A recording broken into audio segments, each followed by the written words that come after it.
오늘 하나님의 말씀은 마태복음 11장 우리 1절에서 6절의 말씀, 신앙의 회복을 위해서 우리 지난 시간에 함께 나누었던 말씀을 연달아서 갑자기 말씀을 나누길 원합니다.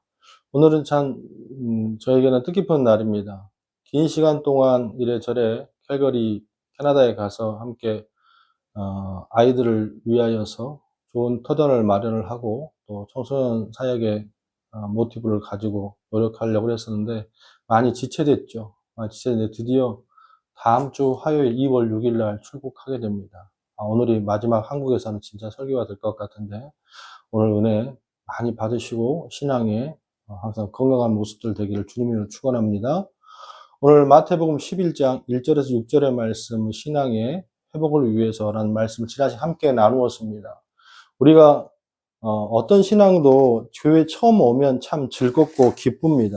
밥을 안 먹어도 기분이 좋고 항상 교회에 가 있고 싶고 그런 마음이 있죠. 그런데 시간이 지나면 그런 마음은 사라지고 또 여러 가지 회의가 들고 어려움이 들 때가 참 많아요. 그리고 나름대로의 신앙에 굴곡이 생길 때가 참 많죠. 왜 그럴까? 그러면서 우리가 지난 시간 함께 나누었죠. 모든 신앙인들은 또 모든 운동선수들은 다 고혼장애, 나름대로의 슬럼프를 겪게 된다. 그럼 어떻게 하면 슬럼프를 안 겪을 수 있을까? 그러면서 한 인물을 함께 소개했었습니다. 그 인물이 누구였습니까? 바로 마태복음 11장의 주인공인 세례 요한입니다. 예수님께서 세례 요한을 칭찬하셨어요. 여자가 낳은 자 중에 가장 귀한 자다. 예수님 말씀하시는 것처럼 이 사람은 우리 모든 인간들 중에 어쩌면 가장 신앙적으로 정말 귀한 자입니다. 그래도 불구하고도 오늘 마태복음 11장에는 어려움을 당하게 되죠. 그 어려움이 뭐냐면 신앙 가운데 슬럼프가 왔습니다. 예수님이 진짜 메시아가 맞나? 또 예수님이 진짜 우리 구세주가 맞나? 이런 것들을 감옥에 있을 때 제자들을 보내서 예수님을 보내는 모습이 보입니다. 이 모습을 통하여서 우리의 신앙들이 왜 슬럼프가 올까? 우리의 신앙들이 항상 교회 처음 나왔을 때 그 기쁜 마음으로 항상 그랬으면 좋겠는데 왜 이런 모습이 반복될까라는 것을 가만히 보니까 대부분 다 이 패턴이 비슷한 것 같아요. 세례 요한이 예수님의 메시아됨을 의심했습니다. 또 신앙의 회의가 왔어요. 그 첫 번째가 뭐라고 그랬죠? 지난 시간에 함께 나누었잖아요. 자신의 생각과 다른 예수님의 모습 때문에 그랬습니다. 세례 요한은요, 나름대로의 메시아관이 있었습니다. 즉, 다시 말해서 신앙관이 있었어요. 이 땅에 메시아가 온다면 어떤 분이어야 돼? 로마를 깨부수고, 또 세상의 악한 자들을 벌주시고, 약한 자를 도우시고, 우리를 회복시켜 주실 그런 메시아가, 구세주가 와야 된다는 생각을 그런 메시아를 기다리고 있었습니다. 근데 그분이 왔어요. 그런데 가만히 보니까 우리 예수님께서 뭐 하십니까? 저작거리에 시장에 있는 거지들이나 창녀라든지 아니면 죄인들하고 이런 자들만 함께하지 저 세계에 나가서 자기 이름을 떨치고 로마를 깨부수고 악한 자들을 벌주려고 하는 모습이 있어요? 없어? 없더라는 거예요. 그때에 의심이 드는 거예요. 어떤 의심이 들었어요? 저분이 메시아가 맞나? 우리 신앙의 회의에 가장 첫 번째는 뭐냐면 생각이 문제입니다. 이 모습은 우리의 신앙에 굉장히 많이 똑같은 모습으로 오는 것 같아요. 다 나름대로의 예수님을 잘 믿겠다고 주님 앞에 나아오는데 보면 초신자들이나 기존의 신자들을 이렇게 함께 상담을 나누어 보고 함께 말씀을 나누어 보면 다 자기 나름대로의 기독교관이 있는 것 같아요. 교회는 이래야 돼. 예수님은 이래야 돼. 또 아니면 목사님은 이래야 돼. 성도는 이래야 돼. 또 이건 이렇게 해야 돼. 여러분, 그 말이 다 맞을 수 있습니다. 하지만 중요한 게 뭐냐면 그 가치관보다 더 중요시 생각하고 또 기억해야 될 게 뭐냐면 성경에 뭐라고 말씀하시는가. 예수님이 뭐라고 말씀하시는가가 가장 중요한 포인트라는 거예요. 자기 생각이 너무 크다 보면, 자기 생각이 너무 팽창하다 보면 그 말씀에 부딪히게 되고 그것이 곧 뭐가 되는 거예요? 슬럼프가 되는 거예요. 우리의 신앙 가운데에 과연 여러분들은 왜 내가 이런 모습으로 바뀌었지? 왜 이런 모습으로 달라졌지? 다시 한번 곰곰이 생각해 여러분들에게 주님을 축원합니다. 그 두 번째가 뭐였습니까? 신앙의 회의가 찾은 두 번째가 뭐였어요? 환경의 문제에서 환경의 문제. 세례 요한이 지금 어디에 있어요? 감옥에 갇혔습니다. 근데 왜 감옥에 갇혔죠?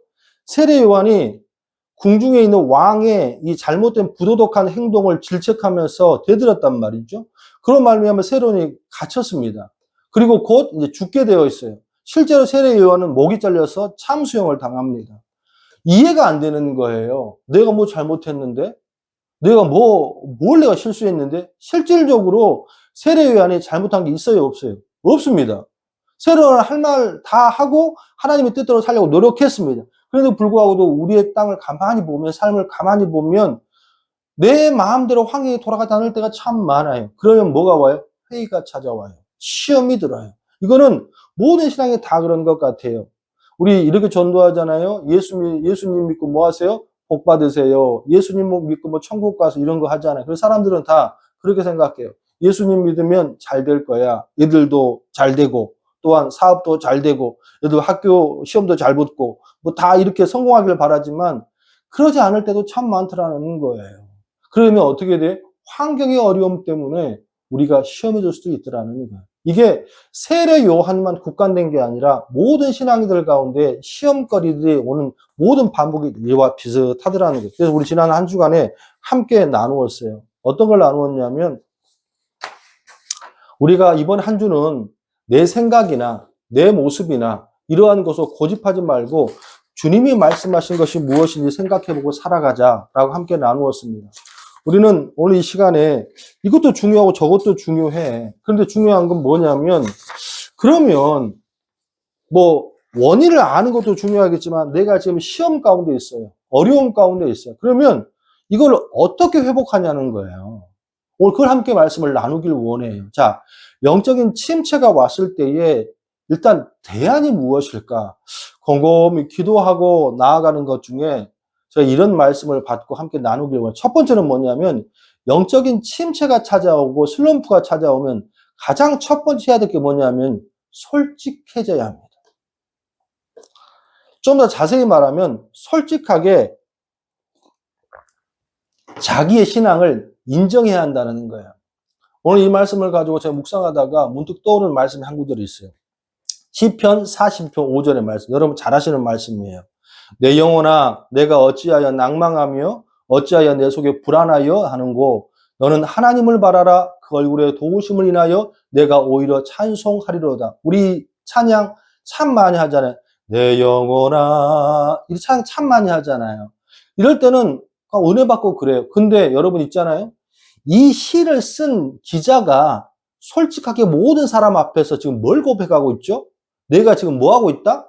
낙심하고 있어. 내 속에 뭐 하고 있어? 불안해하고 있어. 내가 하나님을 못 바라보고 있어. 하나님의 도우심을 못 구하고 있어. 이런 걸 공개적으로 모든 사람들에게 다 뭐 하는 거예요? 아뢰고 있는 겁니다. 이 시 기자가 누구예요? 다윗입니다. 여러분 이게 굉장히 중요해요. 굉장히 중요해. 특히 한국의 신앙들, 또 한국의 믿음을 갖고 있는 모든 신앙인들은 이게 굉장히 중요합니다. 왜? 우리는 이렇게 해 못해? 못하기 때문에 그래요. 구역이나 성경 모임을 가거나 또 사람들을 만나면 항상 하는 말이 있습니다. 하나님은 매일같이 나에게 은혜를 주십니다. 역사하고 계십니다. 함께 하십니다. 함께 도와주시고 계십니다. 이런 말들을 굉장히 입버릇처럼 내놓습니다. 그러면서 내가 항상 주님과 함께하고 내 신앙에 문제없고 하나님 나를 사랑한다는 걸 항상 뭐 하는 거예요? 알리고 싶어하고 그래서 다른 사람들에게 이런 말을 듣고 싶어합니다. 뭐예요? 아, 저 집사님은 저 목사님은 저 권사님은 신앙이 참 좋아. 날마다 하는 거 동행하셔. 그러면 얼마나 좋겠습니까? 그런데 제가 부정적으로 말하는 것이 아니라 대부분의 신앙들이 입으로는 무엇인가를 말할 줄 알지만 속으로는 뭐합니까? 내 영혼아 어찌 낭망하며 어찌 불안하는 고가 우리 심령 가운데 있어요 없어요? 많더라는 거예요. 입으로는 오늘 은혜 주셨습니다. 하지만 여전히 불안하고 여전히 낭망하고 여전히 하나님의 도우심을 구하지 못하고 근데 이거를 바깥으로 내어놓고 인정하지 못하고 속으로만 꿍꿍 앓고 뭔가 있는 것처럼 사는 신앙이 어떻게 해요? 우리들의 신앙이라는 거예요. 옛말 이런 말 속담이 있어요. 병은 남에게 알려야 나을 수 있습니다. 저는 우리가 회복하기 위하여서 가장 중요한 건 뭐냐면요. 솔직해야 됩니다.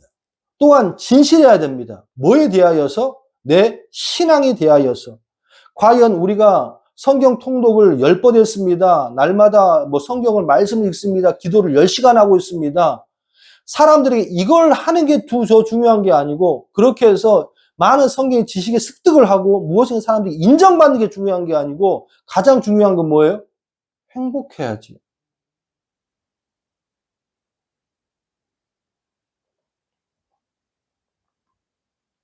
아주 부자가 있어요. 그 부자가 너무 잘 삽니다. 그런데 너무 불안해요. 너무 두려워요. 이거하고 그렇게 집이 잘 살지 못해요. 돈이 많이 있지 않아요. 그런데 행복합니다. 나름 삶에 대해서 행복을 느끼고 나름 그 가족 가운데 행복을 느끼고 사는 어떤 사람도 건강한 사람이에요. 후자예요, 전자예요. 행복한 사람이 중요한 거예요. 우리는 한 가지 분명히 기억해야 돼요. 내 영혼이, 내 신앙이 건강하기 위하여서 정말 슬럼프로 가지 않기 위해서는 뭐냐면 진실해야 합니다. 사람들에게 내 모습이 건강하게 은혜 있는 척 보이는 게 더 중요한 게 아니고 오늘 42편의 5절에 다윗처럼 내가 왜 불안하는고, 내가 왜 힘든고, 내가 스스로 까벌리고 사람들에게 알리고 기도 중보를 하고 나아가야 된다. 신앙 가운데 진실하다는 것은 매우 중요합니다. 저는 오늘 이 방송을 하면 한국에서 마지막 설교하는 이 가운데에 그런 말을 여러분에게 권면을 드리고 싶습니다. 신앙은요, 많은 업적이 필요하지 않습니다. 천국 가기 위해서는 많은 업적이 필요하지 않아요. 천국 가기 위하여선 우리 신앙을 행복하기 위해서는 딱 한 가지만 있으면 돼요. 뭐예요? 진실해야 합니다. 저는 많은 성도들에게 묻습니다. 목사님, 신앙은 어떻게 해야 됩니까? 저는 잘 모르겠습니다. 왜 모릅니까? 아니, 예수님만 판단하고 예수님이 결정하실 걸 저 같은 목사가 어떻게 알겠습니까? 하지만 한 가지는 분명히 알 수 있습니다. 그게 뭡니까? 천국은 마지막 때는 절대 손잡고 못 갑니다. 내 딸을 너무 사랑해요. 그래도 내가 내 딸을 손잡고 천국 갈 수 없습니다. 내 아들을 너무 사랑합니다. 내 와이프가 너무 사랑합니다. 그래도 내 신앙과 내 믿음을 가지고 저들을 구원할 수 없습니다. 한 가지 중요한 것은 무엇이냐면 각자의 믿음으로 간다는 거예요. 그러면 그걸 누가 합니까? 저 사람이 그 믿음이 진실하고 그 믿음이 정말 좋다는 걸 누가 합니까? 예수님은 당연히 알고 계시지. 그리고 이 땅 가운데에 누가 알죠? 아무도 모릅니다. 지금 이 설교를 하고 있는 이 목사의 신앙이 어떤 마음이 어떤 모습인지 여러분들이 보이는 거 판단할 수 있겠으나 내 믿음이 어떤 믿음인지 아무도 모릅니다. 그걸 놓치지 마세요. 누구만 알아요?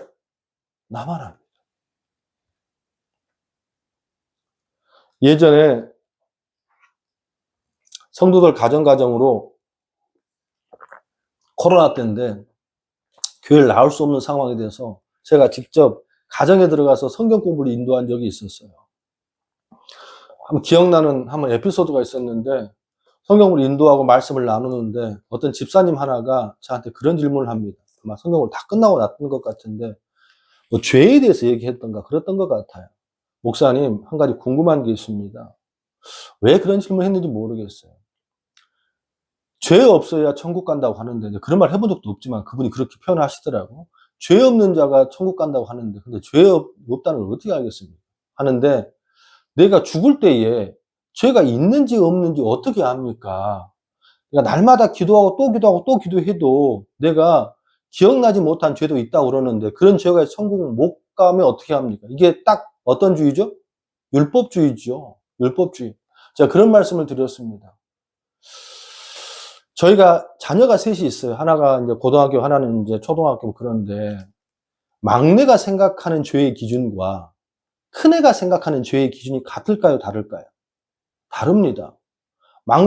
우리 막내는 참 이렇게 어른스럽고 말도 잘 듣는데 그럼에도 불구하고도 19살, 20살 이 생각하는 세상의 죄의 기준과 아이가 생각하는 죄의 기준은 같아요? 달라요?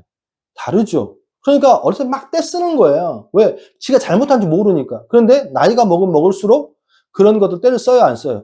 안 쓰죠. 왜? 알았다는 거예요. 알았다는 거예요. 우리 인생이 길면 80이고 정말 잘 살면 100살입니다. 그런데 여러분, 우리가 죽을 때에 100살에 죽는다고 칩시다. 그럼 여러분들은 모든 만사의 모든 걸 다 통달하고 다 해서 여러분들이 잘못한 거 잘못하지 못한 걸 다 구분해서 그 모든 죄를 다 기도해서 또 하나님 앞에 용서를 구해서 천국 갈 수 있겠습니까? 그런 건 없습니다. 여러분, 죄를 다 구하고 용서를 받았기 때문에 내 삶의 모든 죄를 내가 알았기 때문에 그래서 천국 가는 게 아니에요. 우리는 누굴 믿음으로 말미암아? 예수 그리스도를 믿음으로 말미암아 그 구원을 믿음으로 말미암아 천국 가는 줄로 믿습니다. 할렐루야. 그 자체가 잘못된 거예요. 내가 그 집사님 그런 말씀을 드렸습니다. 집사님이 아무리 죄를 용서를 또 구하고 또 구하고 또 구해도 과연 여러분, 집사님께서 하나님 앞에, 예수님 앞에 이제까지 지었던 모든 죄들의 삶의 죄들을 다 깨달아서 그걸 다 인지해서 구해서 깨끗한 모습으로 천국 갈 수 있겠습니까? 없습니다. 왜? 그 율법주의거든. 그러면 어떻게 천국 갑니까? 제가 많은 사람들이 임종을 했거든요. 임종을 돌아보고 장례를 치렀고, 근데 모든 사람들이 마지막 순간에 뭐 합니까? 두려워합니다. 무서워하고. 심지어는 막 옆에 있는 사람들 눈도 파놓기도 하고, 막 사진 다 찢어놓기도 하고, 두렵다고. 여러분, 모든 인간은 죽을 때에 두렵습니다. 근데 그 두려운 순간에 악한 사단은 뭘 요구한 줄 아십니까? 예수 그리스도는 너를 버렸어. 너 죽으면 이제 천국 가지 못해. 계속 우리에게 참소하고 우리에게 무엇인가를 강요한다는. 그때 우리가 마지막까지 그러면 죄를 구하고 무엇인가 용서를 하려고 구하는 게 아니고 우리가 붙잡아야 될 이름이 뭐예요? 예수 그리스도. 그분은 나의 뭐가 되신다? 아버지가 되신다. 구원자가 되신다.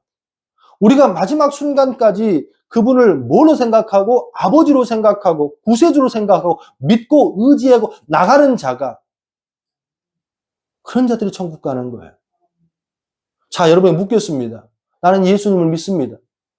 제가 이 황정욱 목사가 예수님을 열심히 믿는 거 여러분이 알 수 있겠습니까? 알 수 있다고 말하겠지. 하지만 그걸 어떻게 합니까? 아무도 모르는 거예요. 그래서 신앙은 마지막 순간까지 뭐만 남는 거예요? 진실함만 남는 거예요. 내 영혼이, 내 마음이 썩어 문드러지고 의심이 가득 차고 교회에 갈 때마다 사람 볼 때마다 분노가 꽉 차고 회복되지 않은데 내가 집사고 목사고 권사고 장로여서 보는 사람 웃어줘야 되고 가식적인 모습을 가지고 신앙 백날 첫날 한다고 그 신앙 기쁘지 않다는 거예요. 회복하기 위해서 뭐예요? 아뢰세요. 사람들이 얘기하세요. 내 신앙이 떨어졌습니다. 또한 나를 위해 기도해 주세요. 이게 신앙 회복의 뭐다? 첫 걸음인 줄로 믿습니다. 여러분 마지막 순간에 우리가 붙잡아야 될 것은 진실한 모습. 왜? 주님께 그걸 용납해 주시니까. 로마서 14장 1절의 말씀에 믿음이 연약한 자를 너희가 봤되 그의 의심하는 바를 비판하지 말라. 믿음이 연약한 자는 뭐 하라고? 용납해 달라는 거예요. 왜? 예수 용납하시니까. 유다서 1장 22절에 어떤 의심한 자는 긍휼히 여기라. 또한 오늘 본문에 11장 11절의 말씀 같이 한번 봅시다. 내가 진실로 너희에게 말하노니 여자가 낳은 자 중에 세례 요한보다 큰 이가 없어 남이 없도다. 그러나 천국에는 극히 작은 자도 그보다 크니라. 세례 요한이 의심했잖아요. 세례 요한 예수님을 지금 무엇인가 지금 불만을 가지고 해서 예수님 의심해. 근데 예수님 그 세례 요한을 뭐 하시죠? 용납하시죠. 용서해 주시죠. 할렐루야. 신앙은 모양이 중요한 게 아니에요. 신앙은 진실한 게 중요해요. 신앙은 연수 중요합니다. 하지만 연수에 붙은 타이틀, 권사, 목사, 장로 타이틀이 중요한 게 아니라 지금 현재 이 예배를 드리고 있는 여러분의 모습이 얼마나 행복한가가 중요해요. 할렐루야. 두 번째, 우리의 신앙이 회복하기 위해서는 뭐 해야 됩니까? 내가 솔직하게 주님 앞에 사람들에게 내 걸 알렸다면 그때부터 뭐 해야 돼요? 아뢰야 돼요. 뭐 해야 돼요? 기도해야 돼요. 첫 번째, 자신에게 솔직할 필요가 있습니다.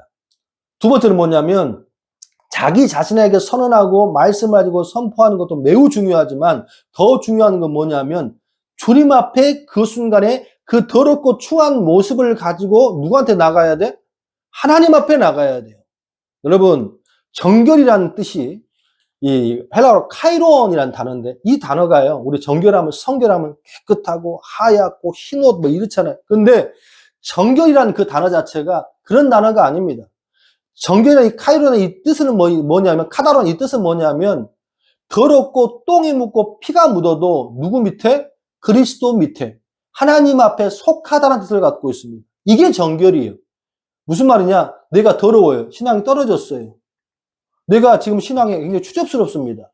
그럼에도 불구하고도 회복할 수 있는 길은 뭐예요? 그럼에도 불구하고 그 모습을 솔직하게 주님 앞에 가지고 가야 된다는 거예요. 착각하는 분들이 계세요. 신앙이 자꾸만 마인드 컨트롤이라고 생각하는 사람들이 있어요. 내가 열심히 마인드 컨트롤을 하고 내가 열심히 해서 내가 무엇인가를 주님 앞에 기도하면 회복되겠지. 행위는 맞지만 순서가 잘못됐습니다.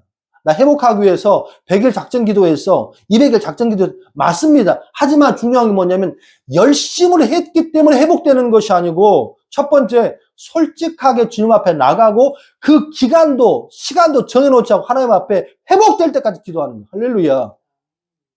그런데 많은 사람들이 거꾸로 생각해요. 거꾸로.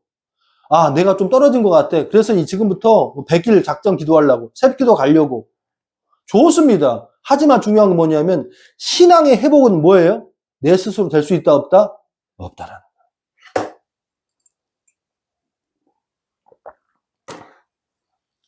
주님께서는 그렇게 부르짖고 나가는 자들에게 뭐 하십니까? 새로운 영을 주세요. 로마서 8장 15절에 너희는 다시 무서워하는 종의 영을 받지 아니하였고 양자의 영을 받았으므로 아바 아버지라 부르짖나. 종의 영, 서번트 스피릿, 노예, 패배 정신, 낙심의 영, 이게 아니라는 거예요.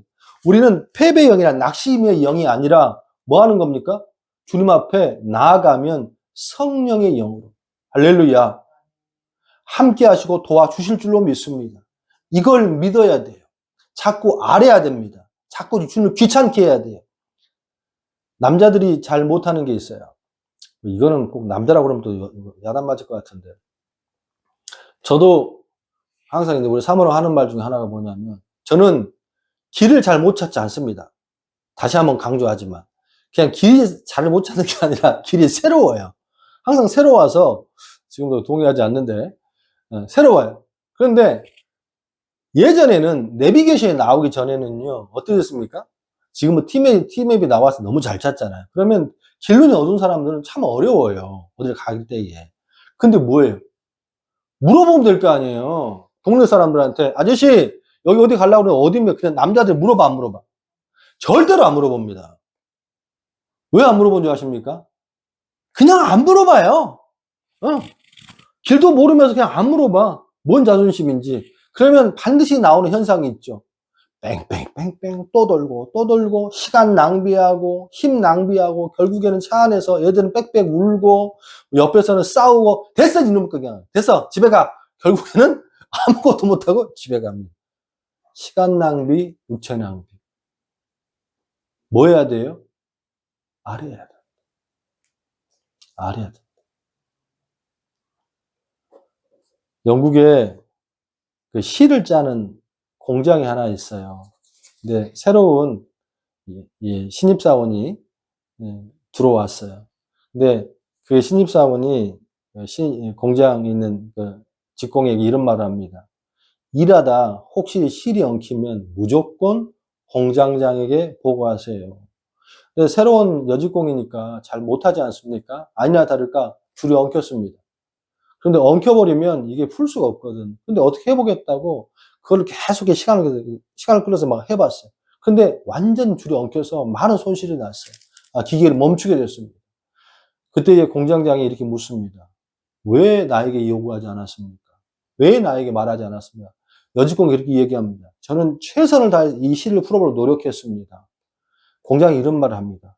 당신이 시를 풀기 위해서 노력한 것을 내가 야단치는 것이 아니고 당신이 잘못한 건 딱 한 가지입니다. 그 실이 엉켰을 때에 곧바로 나에게 뭐 하지 않은 것? 말하지 않는 것. 왜? 당신은 절대 이 시를 풀 수가 있다 없다? 없기 때문입니다. 여러분, 신앙에 어려움이 오잖아요. 힘듦이 오잖아요. 절대 내 스스로 해결할 수 없습니다. 반드시 기억하여 여러분들 되시길 주님으로 축원합니다. 마지막, 이게 가장 중요한데 우리 신앙의 회복을 위하여서 우리의 생각을 하나님의 생각에 굴복시켜야만 빠져나올 수 있어요. 자, 마지막입니다. 시험에 빠진 요한에게 간단한 처방전을 주시죠. 자, 4절 5절 한번 같이 한번 읽어볼까요? 자, 시작. 우리 2절부터 읽을까요? 요한이 옥에서 그리스도께서 하신 일을 듣고 제자들을 보내어 예수께 여짜오되 오실 그이가 당신이 오니까 우리가 다른 일을 기다리오니까 이라고 물었어. 그러니까 예수님께서 뭘 답을 주시냐면 4절 5절에 예수께서 대답하여 이르시되 너희가 가서 듣고 보는 것을 요한에게 알리되 어떻게 말하라고 5절 맹인이 보며 못 걷는 사람이 걸으며 나병 환자가 깨끗함을 받으며 못 듣는 자가 들으며 죽은 자가 살아나며 가난한 자에게 복음을 전파되라 된다 하라. 할렐루야. 4절 5절에 이 구절을 묵상하면서 묘한 생각이 들었어요. 지금 요한이 예수님의 이러한 태도 때문에 시험을 들었거든. 그렇잖아요. 요한이 생각하는 예수님은 강한 예수님이었다. 무엇인가 힘 있는 예수님이었다는. 그런데 그런 모습으로 돌아올 수 있습니까? 라고 지금 되묻는 거거든. 세례 요한이 예수님께. 그런데 그런 걸 해야 정말 메시아가 맞습니까? 라는 걸 이 2절의 질문 속에 다 들어있는 거거든. 근데 예수님은 뭐라고 말합니까? 나는 그렇게 할 생각이 없어. 나는 어떻게? 못 보는 자들에게 보게 할 것이고 나병 환자를 깨끗하게 할 것이고 못 듣는 자를 듣게 할 것이고 죽은 자를 살려낼 것이고 가난한 자에게 복음을 전파되라. 아주 일반적인 삶 가운데에 일반적인 사람들을 고치고 그를 행복하게 만드는 삶을 살 거라. 이거는 예수님의 생각. 또 앞에서 강한 메시아는 누구의 생각? 세례 요한의 생각. 근데 예수님이 세례 요한의 생각에 협조를 합니까? 안 합니까? 안 한다는 거예요. 즉 다시 말해서 여러분이 교회는 이래야 돼. 말씀은 이래야 되는 거 아니야? 목사님은 이래야 되는 거 아니야? 여러분이 갖고 있는 그 잘못된 생각 때문에 뭐가 시작됐어요? 시험이 시작된 거예요. 여러분이 갖고 있는 가치관, 생각, 이건 이래야 돼, 이건 저래야 돼 라고 하는 그 생각 때문에 사탄이 함께했고 슬럼프가 왔고 신앙의 어려움이 시작됐다는 걸 기억해야 됩니다. 자, 그러면 뭐 해야 됩니까? 그 생각을 뭐 해야 돼요? 굴복시켜야 돼요. 오늘 세례 요한이 준 이 말씀 속에 예수님이 세례 요한의 생각을 뭐 하십니까? 절대로 동조해 주지 않습니다. 나는 먼 길을 가? 내 길을 가. 이 길이 무슨 길이야? 메시아의 길이야. 신앙 가운데에 많은 생각과 가치관과 신앙의 간이 있는 것이 중요합니다. 하지만 그것보다 더 중요한 것은 무엇이냐면 여러분의 생각을 내려놓고 주님 앞에 굴복하는 것이 가장 중요하다는 걸 반드시 기억해야 할 줄로 믿습니다. 항상 드리는 말씀입니다. 성경은 여러분에게 이해로 다가오지 않아요. 뭘로 다가옵니까? 순종하라고 다가옵니다. 마태복음 16장에 예수님이 카이사르 빌립보에 마지막 말씀하고 마무리할게요. 카이사르 빌립보에 오셔서 내가 누구냐? 하나님 나를 어떻게 부르냐? 그랬더니 제자들은 더러는 뭐 세례 요한이요, 엘리야요, 뭐 이렇게 말을 합니다. 선지자 중에 하나 얘기합니다. 그때 베드로가 그런 고백을 하죠. 주는 살아계신 그리스도 하나님의 아들이시며 고백을 합니다. 그때 예수님께서 너무 그 말씀이 좋으셔서 야, 인간이 이런 말을 할 수 있냐? 이건 네가 한 것이 아니고 바요나 시모나 이건 하늘의 하나님께서 너에게 은혜를 주신 거다. 그러시면서 극찬을 하시죠. 네가 무엇이든지 땅에서 풀면 하늘에서 풀릴 것이고 네 이름에 뭘 세우겠다? 교회를 세우겠다. 극찬을 주셨습니다. 그리고 나서 그 말 끝에 예수님이 뭔 말씀하시냐면 이제 내가 십자가를 져야 돼. 이 말은 뭐냐면 내가 이제 모든 사람을 위해서 뭐 해야 될 것이야? 죽어야 돼 라는 말씀을 하십니다. 그때 아까 칭찬을 드렸던 누가 나오죠? 시몬이 앞에 나옵니다. 찾아볼까요? 마태복음 좀 넘어가면 되니까. 15장 16절.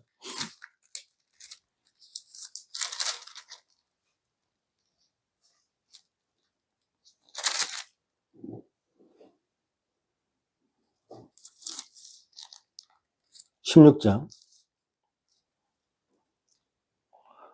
19절 내가 천국 열쇠를 내게 주리니 내가 땅에서 무엇이든지 매면 하늘에서 매일 것이요 내가 땅에서 무엇이든지 풀면 하늘에서 풀리리라 하시고 20절에 이에 제자들의 경고하사 자기가 그리스도인 걸 아무에게도 알리지 말라 하시고 21절 이때로부터 예수 그리스도께서 자기가 예루살렘에 올라가 장로들과 대제사장들과 서기관들에게 많은 고난을 받고 죽임을 당하고 제3일에 살아나야 할 것을 제자들에게 비로소 나타내시니라. 요 말이 끝나자마자 아까 칭찬을 받던 누가 나오는 거예요? 베드로가 나오는 거. 22절에 베드로가 예수를 붙잡고 항변하여 온화한 표현을 썼습니다만 예수 붙잡고 항변했다는 뭐냐면 예수를 벽에 밀쳐버린 거예요. 밀쳤습니다. 그래서 이르되 주여 그리 마옵소서 이 일이 결코 주께 미치지 아니하리라. 아주 워낙에 폈습니다만 벽에 밀쳐 절대 그러지 마세요. 예수님. 그렇게 해서는 안 됩니다. 그러면 예수님이 십자가에 지시는 것을 베드로는 뭐 했다는 거예요? 동참하지 않았다는 거잖아요. 왜? 베드로 똑같은 생각을 갖고 있었거든.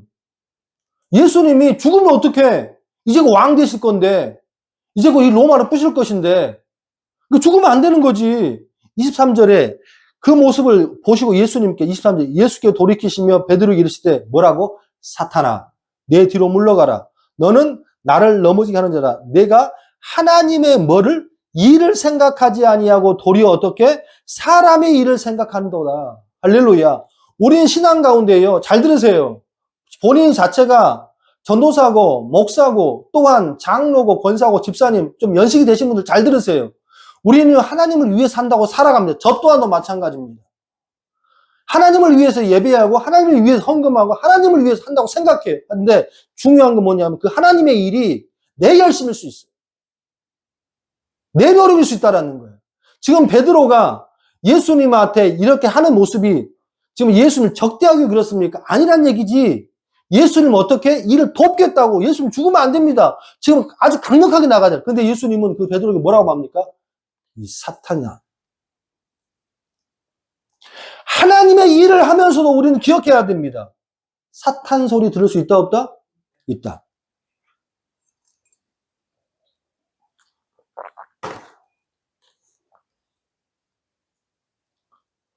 우리는 하나님의 경륜과 하나님의 역사의 질서를 알지 못합니다. 그래서 우리 짧은 생각으로 어쩌면 베드로가 더 맞을 수 있을 것 같아요. 그런데 있잖아요. 우리 신앙 가운데 그걸 가지고 하나님과 예수님과 경쟁하면 안 된다는 거예요.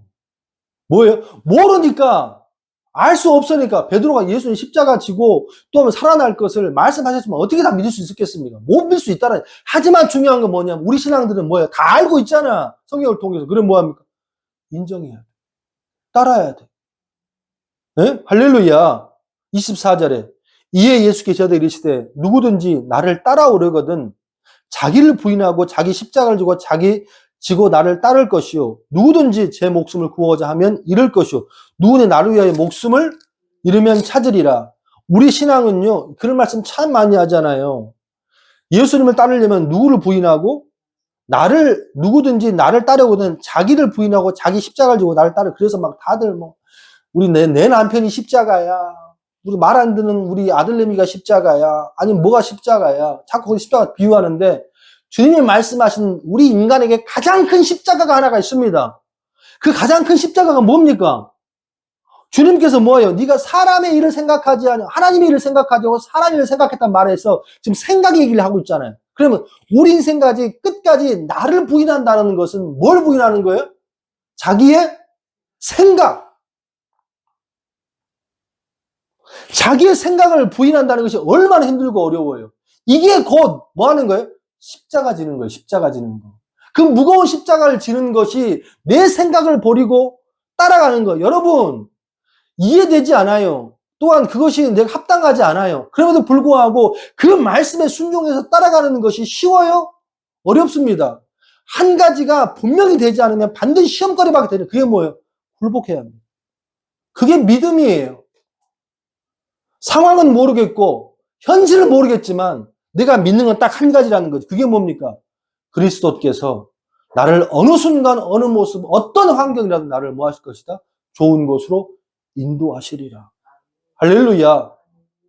이 믿음을 갖고 있다면 어떤 슬럼프도 고난 가운데 있어도 이겨낼 줄로 믿습니다. 말씀을 마무리하기를 원합니다. 각각의 모든 교회들마다 또한 이 말씀을 듣는 모든 성도들마다 오늘도 많은 말씀이 선포될 것이고 많은 말씀이 나아갈 줄로 믿습니다.